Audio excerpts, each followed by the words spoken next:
আসসালামু আলাইকুম, আমি কিয়া রহমান আমার কুকিং চ্যানেল থেকে আপনাদের সাথে আবার একটা ব্লগ শেয়ার করছি। আশা করছি আপনাদের কাছে অনেক ভালো লাগবে। ছুটির দিন মানে হচ্ছে আনন্দের দিন। ছুটির দিন আসলে খুব ভালো লাগে। না রে ভাই, একদম মিথ্যা কথা। ছুটির দিন মানে হচ্ছে কাজ আর কাজ, কাজের দিন মানে কাজের দিন। মানে সারা সপ্তাহ ধরে এত কাজ করি, তারপরেও আসলে বুঝি না যখন একটু ছুটি থাকে তখন কেন এত কাজ বাইরে যায়। মানে হয়েছে যেই দিকে তাকাই সেই দিকে মনে হয় কাজ আমাকে ডাকতেছে, আসো আসো কাজগুলা শেষ করে যাও, এরকম একটা অবস্থা। যাই হোক, এখানে হচ্ছে ফ্রেশ ফ্রেশ ডিম নিয়ে আসছিল আপনাদের ভাইয়া, হাঁসের ডিম। আর এই হাঁসের আন্ডা তো আমার অনেক পছন্দ। আমার ভাইয়া আসলে যেমন পছন্দ করে হাঁসের ডিম, আমিও আসলে পছন্দ করি। যেহেতু আজকে ছিল শনিবার, আর এই শনিবার মানে হচ্ছে ফ্রেশ ফ্রেশ মাছ। আর এদিকে হচ্ছে কিছু ফ্রেশ মাছও নিয়ে আসছিল আপনাদের ভাইয়া। আর এগুলো হচ্ছে এখন আমি সুন্দর মতো প্যাকিং করে রেখে দিব। কাটাকাটি করার একদমই সময় নাই, কারণ হচ্ছে আমাদের বাসায় আজকে অনেক বেশি মেহমান আসবে। আর এইদিকে দেশের ওয়েদারের তো একদমই কোনো ঠিক ঠিকানা নাই। সকালবেলা এত পরিমাণে গরম ছিল, কিন্তু দুপুর থেকে আবার ঠান্ডা শুরু হয়ে গেছে। যদিও আসলে আমার বাসায় মেহমান আসবে, তবে আমার কিন্তু রান্না বান্না নিয়ে খুব একটা টেনশনই নাই।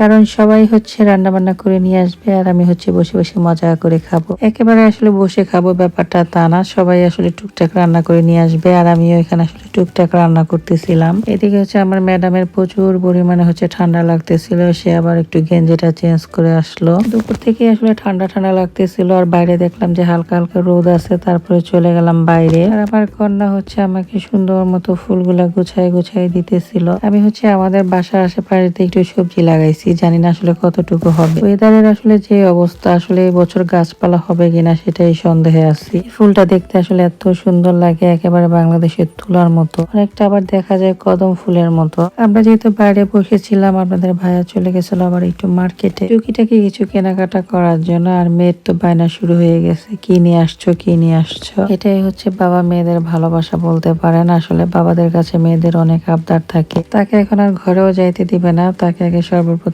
হচ্ছে কমলাটা ছুলে দিয়ে তারপরে হচ্ছে ঘরে যাইতে হবে। সাথে আমাকেও আসলে একটু দিয়ে গেল, আমিও আবার একটু আপনাদের ভাইয়ের সাথে শেয়ার করলাম। সবাই মিলে আসলে চিতই পিঠা খাবো একসাথে বসে, এটাই আসলে ইচ্ছা ছিল আমাদের। আর আমার হাতে চিতই পিঠাটা আসলে সবাই পছন্দ করে, তাই দেখা গেছে চিতই পিঠা যখন বানানো হয় তখন আসলে আমার বাসায় প্রোগ্রামটা করা হয়। সাথে আমি এবার রান্না করছিলাম আলু দিয়ে হচ্ছে বউয়া ভাত, আর বিকেলে খাওয়ার জন্য হচ্ছে দই বানাইছিলাম। এই ছিল আমার রান্না বান্না। আর এদিকে হচ্ছে অনেক ধরনের ভর্তা বানাই নিয়ে আসছিল ভাবি। যে মানুষ আসলে একটা সময় ভর্তা বানাইতে ভয় পাইতো, সে আসলে আজকে এত ধরনের ভর্তা বানাই নিয়ে আসছে। মানুষ আসলে ধীরে ধীরে সবই পারে, মানুষের আসলে একটু সময় লাগে। মানুষ পারে না আসলে এমন কোনো কাজ নাই, একটু সময় লাগে এতটুকুই।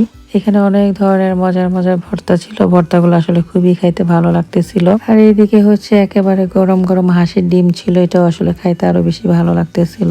আমার এই পরাণ মাঝে মাঝে বলে, খা কে খা, বেশি বেশি করে খা, রোগ বালাই হওয়ার আগে বেশি করে খাইয়ে নে।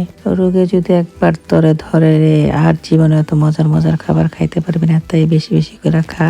এমনিতেও আসলে দেখা গেছে ভর্তা আমার অনেক বেশি পছন্দ, তার সাথে আবার খুদের ভাত ছিল।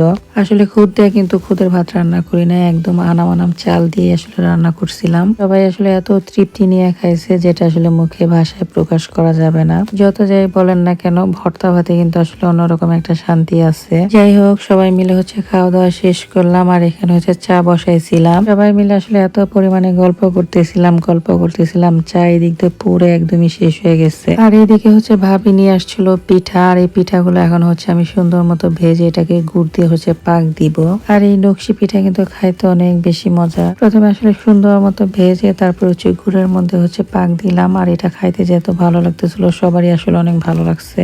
তো বিকেলবেলা হচ্ছে এই যে এগুলাই হচ্ছে আমরা নাস্তা করছিলাম, আর এখানে কিছু চিতই পিঠা আবার রয়ে গেছিল। সবাই আসলে একসাথে হলে আড্ডা গল্প আর খাওয়া এই চলে আসলে। আর এইদিকে হচ্ছে আমি আবার রাতের জন্য একটু ভাত রান্না করতেছিলাম, আর এখানে হচ্ছে ভাবিরা নিয়ে আসছিল ভুড়ি মাংস রান্না করে। তার উপরে যাতে আসলে প্রেশার না পড়ে, তাই আসলে আমাদের এই পদ্ধতি আসলে অবলম্বন করা। সবাই আসলে সবার বাসায় রান্না বান্না করে নিয়ে যায়, তো বাচ্চারাও আসলে একটু খুশি হয়ে যায়, আমরাও আসলে একটু গল্প করার সুযোগ পেয়ে যাই। এটা ছিল আমাদের আজকের দিন, যেটা আপনাদের সাথে শেয়ার করলাম। ভালো থাকবেন সবাই, আসসালামু আলাইকুম।